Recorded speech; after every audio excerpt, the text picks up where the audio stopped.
Hi, I'm Grace Laudick, and this is Educating Ourselves in These Difficult Times on ThinkTech Hawaii.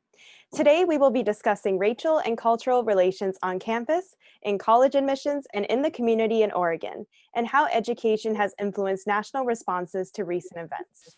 My guest is Rachel Leong, a graduate of George Fox University in Newberg, Oregon. She holds a bachelor's degree in organizational communication with an external focus with a minor in sociology. During her time at George Fox, she was a cultural ambassador, intern for the Intercultural Resource Center for 2 years, president of the Fusion Asian American Club, and worked for admissions. In the near future, she will be pursuing her master's degree in college counseling and student development at Azusa Pacific University in California. She will be sharing her experiences as a college student in Oregon and give us some insight into Oregon's current racial climate and discuss how cultural and educational differences create the foundation for our education. Thank you for being a guest on my show today, Rachel. Yeah, of course. So to provide some context for our viewers, could you share a little bit about George Fox University with us? Yeah, so George Fox University is a Christian liberal arts university in Newberg, Oregon. It's on the smaller side of universities. They have affiliations kind of founded in the Quaker religion, and which is known also as the Friends denomination. And they're a pretty small school. Our class sizes are sometimes about 20 or so, but mostly it has a Christian integration into a lot of our classes. Mhm. For our show today, I'd love to focus especially on your experiences and some of the roles that you played on campus, specifically as a cultural ambassador and then also serving as president of the Asian American Fusion Club. Could you share with the audience about what specifically those clubs entailed? Yeah, so being a cultural ambassador was my freshman year. I basically focused on conversations having to do with race and faith. The Cultural Ambassador Program is a program that is a small group of students focusing on those conversations. And then as an intern, I ran that program the following 2 years. As a president of the Fusion Asian American Club, my focus was to not only create an environment where those who were identifying as Asian American to have a sense of community for people who understood what they were going through, especially being an ethnic minority, not only in Oregon, but also at the university as well as delving deeper into identity development of what it means to be a minority in the US, what it means to be a minority on campus. How do we educate ourselves to understand more about who we are when those types of things are not necessarily in our high school curriculum or even in our university curriculum. So it became a really important space for me to intentionally focus on those types of conversations. Mhm. I also noticed that you also worked in the admissions office for a while as well as George Fox University, especially with these experiences of trying to find your own racial identity, and especially with the growing issue of racism in our country. Did you perhaps see any instances of this in college admissions policy? I know that recently there's been some conversation about affirmative action and its role in admission policy. Is this something that you saw while you were working at the admissions office? There's only so much I can share about my time in admissions, but I definitely think that you could definitely see what types of people applied to certain schools. And I think it's complicated when it comes to allocation of scholarships and what retention is like at certain universities in terms of affirmative action. That wasn't a lot in my conversations in my time in admissions. I was able to help with applications and reading certain essays, but when it came to those types of things, unfortunately, I wasn't in those conversations directly. I did help with increasing diversity training within our staff and our intern team, as well as including a Spanish-speaking intern as a part of the team, knowing what our population was in the Newberg area. I consider that something that was vital to our team. Mhm. I think that a lot of people are curious as to exactly what type of role does race play, especially in race-conscious admissions policies. especially when it comes down to scholarships or just determining what type of a class you want to create for the upcoming school year. In what sort of ways does race play a role in these admissions policies? In these admissions policies, at least something that really matters to me is when you walk into the door of an admissions office, what types of things does the office communicate? If you notice that there are people that do not represent who you are, that is first a deterrent. How you are treated, how you are welcomed, whether or not they can speak your language. I think there's a lot of contributing factors, um, especially when it comes to, I know that some universities are um, starting to stop using standardized testing scores as well as essays in their application process, knowing that there are some people who didn't have access to education in the way that they wrote, and knowing that that could somehow be an unconscious bias type of thing that would affect whether or not they were accepted or how that admissions counselor might view them. And standardized testing does not always reflect well on a student's intelligence. And so I think I've been able to see a slow shift within the admissions process at universities of how they decide to include race, being conscious of that within their application process. Mhm. You touched on the fact that there's not necessarily always equal opportunity in education and especially access to quality education. How is Mhm. this addressed in admissions policies, and how do we ensure that there's perhaps a more level playing field for these applicants?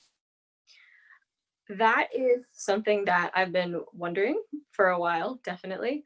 Um, is how can we create equity within our applications in the admissions process? Um, I know that when it comes to my experience, I've really just truly wanted to know more holistically who the student is. I think it's really hard to grasp that with what we have in our applications at the moment. I have a difficult time with standardized testing, knowing myself and my experience with standardized testing, and the language that is required of those students to be familiar with to do well on those tests. Um, I'm not really quite sure at the moment what could be a solution to that. I'm hoping though that it allows for recognition of the areas that those students have grown up in. I know that that is definitely a factor that has been affecting more of the admissions process of what school did that student go to? How difficult is that school? What area did they grow up in? Um, Maybe even, what is their status with, are they coming from a single parent family? Things like that. I think all contribute to it. Mhm. We actually had a question from one of our live viewers, and what they want to know is, what did diversity training entail, and how did you measure effectiveness? I've been a part of many different types of diversity training. I've helped with a lot of diversity training.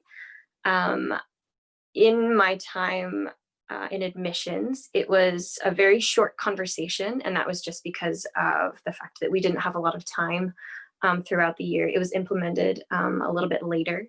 Most of it, at first, it became a very casual conversation. What questions did people have that they were muddling through that they'd always wondered about? Um, and a lot of it was trying to shed light on the fact that students' experiences are different, specifically in the admissions process, being able to see what appealed differently to different students, what allows a student to feel included and welcome, especially in representation. So I think it brought to light a lot of things that I personally was aware of as an ethnic minority already, and as someone who has worked in diversity, versus some of my peers who might have not experienced that or been aware of those things. Mhm. In terms of effectiveness, um, that's hard to measure. It depends on what you're considering effective. Those are things that people can be going through for the rest of their lives, questions they can ask continually. But I think it was a good starting place for our office. Mhm. I'd like to touch a little bit on the intersection of your role as president of the Asian American Fusion Club, as well as your role as as a worker at the admissions office. A couple Mhm. years ago, there was a lawsuit filed against Harvard University claiming um, that they were holding Asian American applicants, especially, to a higher standard. Is this something that you've personally felt identifying as an Asian American while applying to undergrad and grad school? Or is this something that you've particularly seen in schools that don't necessarily have a holistic admissions policy? Ooh. Personally, I think it was definitely something that I've been aware of. I think that affected where I wanted to apply to schools. I personally decided that I didn't want to go to an Ivy League school because I understood that the pressure on me would be increased because of what I look like. Being an Asian American, I used to say that no one wants an averagely good at school Asian at their university, which is really sad to think about now that I look back on it. In my time in admissions, I have not been able to see the direct effects on the Asian American population. I've seen socially within the community and within the university where those expectations are still on Asian Americans, especially going into the medical field. They expect a lot of Asian Americans to be going into STEM. And when they go into social science, everyone's a little bit surprised. But yeah. Yeah, talking about some of the racial breakdown of college communities, we actually do have another question from a live viewer, and they wanted to know, what is the ethnic breakdown at George Fox University, specifically between Asians, African Americans, etc.? In terms of specific breakdown, I do know that it, we have 32% students of color at our university. When it comes to Asian Americans, I think it's either close to 5 or 10%. That does not necessarily include the international students that we have, which tend to come from China and Japan. Um, but it is a very small section of that population. hmm I understand that sometimes people, especially of minority groups, can sometimes feel left out of the conversation or like they don't necessarily fit into a setting where it might be more homogeneously one race. Did George Fox implement any classes perhaps in the core curriculum that encourage students to discuss intercultural and racial relations? I think our university is on the cusp of integrating that more into our general education.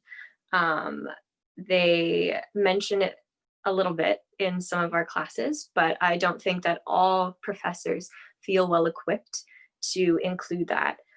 Being someone who is in social science, it was talked a lot more, talked a lot about more in my classes for my major and for my minor. But when it came to general education, I don't necessarily think that it was integrated in terms of being racially conscious within the classroom, besides talking about maybe global thought in regards towards that field.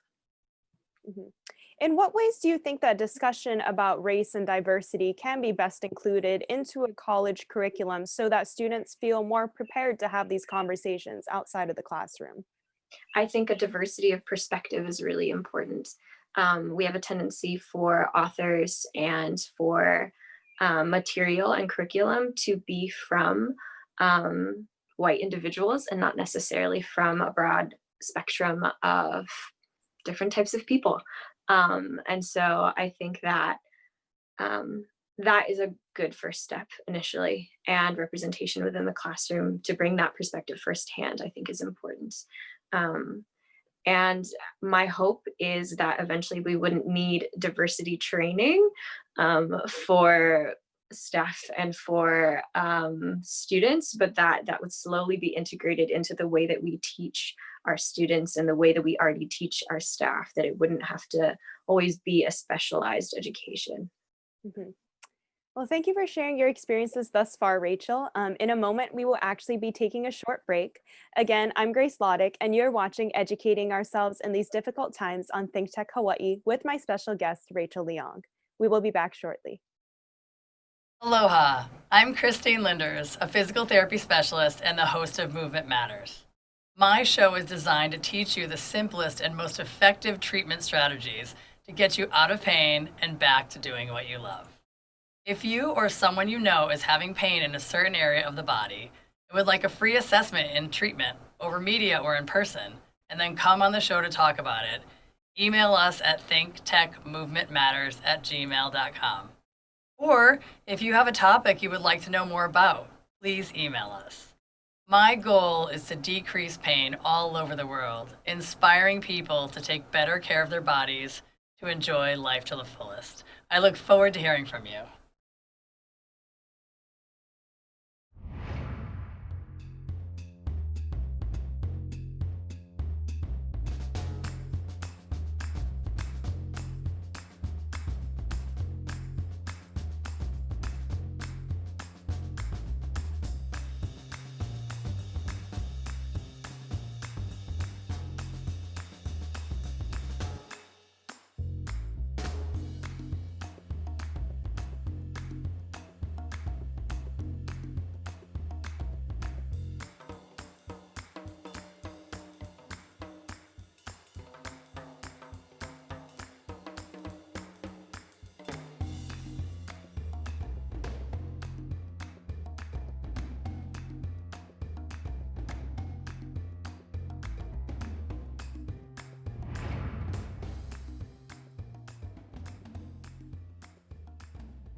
Welcome back to Educating Ourselves in These Difficult Times on ThinkTech Hawaii with my special guest, Rachel Leong. For the second segment of our show, Rachel, I'd like to focus more about racism in the greater community, especially in Oregon. Especially within the last week, there's been a lot of news coverage about the protests going on in Portland, Oregon, and with Trump issuing a military order trying to appease the protests. I'd like to talk about the university's responses to the recent events, especially in the area. Especially George Fox University being in Oregon, have they sent out any statements to students or alums in response to these national events and the events in Oregon? Yes. So when the Black Lives Matter movement, when it started reaching its climax, and we saw a lot of universities and a lot of organizations releasing statements, George Fox University did release a statement that can be found on most of their social media, with which they promised to increase education for their faculty, to start integrating a little bit more education within, I think, most of their curriculum. So training was suggested, as well as having more representation on certain boards and certain staffs. So it specifically in regards to George Floyd, that was addressed. But in terms of the recent protests, and how long they've been going on and what's happening in Portland, as we've been seeing a lot on the news, that has not yet been addressed. I'm not sure if it will be addressed. We'll see, because they've been going on for such a long time. But there are definitely former students or current students who have been involved in those protests. So I personally think it would be worth mentioning. Mhm. Especially in regards to starting to integrate this discussion into education and into the curriculum at George Fox. What exactly do you think that this should look like? How can diversity consciousness best be discussed in the classroom setting? And how can we better implement intercultural and racial communication competency skills for students? That's a big question. I think where we are currently, as I mentioned before, is we've had diversity training for a lot of our student leaders. However, it is not fully integrated as a requirement for all faculty and staff. That's personally something that I think we need to definitely be better about. I think that it should be a requirement for all faculty and staff to go through a certain series of trainings at the moment. And then slowly, as we start expanding this, I think it needs to be a part of our curriculum. Like I mentioned before, the expansion of books, what we decide to read. I think representation is a really big part of integrating more perspectives onto our faculty and our staff. I believe that there are a few professors of color, but many of them are also with an international background. And so not all of them are per se like Asian American. Some of them have immigrated not too long ago. And so there's a diversity in experience, that differs from person to person and different communities of color. And so I think that diversity within representation and representation within our literature, I think, is a great starting point. Mhm. You mentioned earlier that George Fox does seem to have a pretty good mix of different races and people of different backgrounds as students. But is this something that you've also seen amongst employees, staffs, and professors, perhaps? Do you think that the body of staff is as diverse as the student population? I personally wouldn't say that our student population is incredibly diverse. I think it definitely could be more. We are more diverse than Newburgh itself. We are the kind of the reason why Newburgh has higher statistics of people of color. When it comes to our staff and our faculty, I think it differs with faculty versus staff. I think we have quite a few more admin that are people of color, but unfortunately, admin do not get paid the same as a professor might, nor do they have the ability to get tenure. For a professor to have tenure, there are not too many female and not too many people of color, I believe, that have tenure at our university. And so the feeling of security is really scary, I believe. And so I would personally like to see more diversity within each of the fields and not just very specific ones, especially when it comes to, say, social science. There might seem to be more professors of color versus maybe STEM or maybe business. I think that sometimes it tends to be particularly focused based off of the field rather than integrating holistically through the rest of the university. Mhm. For any students that might feel alienated, especially first coming into George Fox, or just feeling uncomfortable about intercultural and racial discussions, what types of resources are available for those students to help them feel more comfortable in their new environment? In particular, at George Fox University, the center that I was a part of, called the Intercultural Resource Center, we have literally a building for these students to come in, ask questions, just be. A lot of our students of color feel most comfortable when they are there. We have people that understand them. A lot of our time centers around food because I believe food creates community. And so when it comes to having questions, not knowing where to start, just walking through that red door at that building, I think is a great step. When it comes to students going to any university, I'd really encourage them to just jump into a club if they can find one, or a resource center, an intercultural resource center, multicultural resource center that is at their university, and ask those questions. Mhm. A lot of the time, people focus on the role of minorities attending these intercultural resource groups. However, especially those of ethnic majority backgrounds, do you think that these resources or these clubs could be a learning opportunity for those of majority backgrounds as well? I definitely think so. When it comes to creating a specific safe space for some of those ethnic minorities, I think that that does need to be protected, where they can have places where they are with people who completely understand them without feeling like they need to filter themselves or put on another front for the ethnic majority. But I think that definitely some of those spaces should be places where white identified individuals should feel comfortable walking into. Well, I mean, I guess it would be uncomfortable for them to walk into most of the time, but I think that is a brave step forward to show that they want to be allies in the conversation. And if they are not yet comfortable using that word, I think that it's a good step to show that they want to support the rest of their community, that they want to support their peers and their friends, and just get educated more about what's going on in the world. Mhm.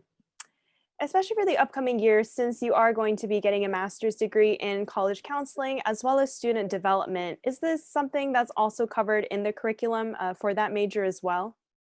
Yes. So I particularly chose this program at APU because of their focus on diversity, and because my mentors who work in student development with multicultural student development, who are the deans of our Intercultural Resource Center, they came from that program. And so I've seen the way that they have enacted that into their own practice, which is why I'm choosing to go into that program so that I can learn a little bit more even about the community in California, especially in Southern California, and be able to bring some of that wherever I end up next.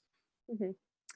In light of the recent events also occurring in Southern California, especially the protests in LA County, has Azusa Pacific mentioned anything, perhaps issuing a statement regarding the recent national events, or have they alluded to perhaps making changes to their curriculum for the upcoming year to help address some of the issues that have been brought up in the recent BLM movement? I believe they released a statement having to do with George Floyd, but I think similar to a lot of other universities, I don't think that there has been a secondary statement released in regards to the continuing protests. So if they are hoping to integrate more into their curriculum, that is something that I am not quite yet aware of. Mhm. Especially as someone who has intensively studied the relationship between race and the classroom, what is your wish for what the ideal classroom would look like in regards to racial and intercultural discussion and diversity consciousness? I would really hope that people would not be so afraid to talk about race, that they wouldn't leave it for just the people who are passionate about it, that everyone has a place in this conversation about race, and that everyone should have a seat at the table when it comes to that. That we shouldn't just leave it for the people who are the loudest, but we definitely need to listen to the people who are quieter or talk differently. And so when it comes to the classroom, I hope that we're able to understand that people have different communication styles, that people show up differently in the classroom, that their experience, even just coming to school, is completely different. And it can vary based off of how they got there or what sort of resources that they um, have while they're at school, where they live, things like that. I'm hoping that we'll all be able to have a greater perspective of what our student body should be like. Mhm. Well, thank you for sharing about your experiences, Rachel. This is actually all the time that we have for today, but I just wanted to thank you again for taking the time to be a guest on my show and to thank you for watching ThinkTech Hawaii. We hope that today's program shed some light on what life is like as a student in Oregon and what we can learn from education around the country and from each other. Again, I'm Grace Laudick, and see you every other Thursday at noon. Aloha.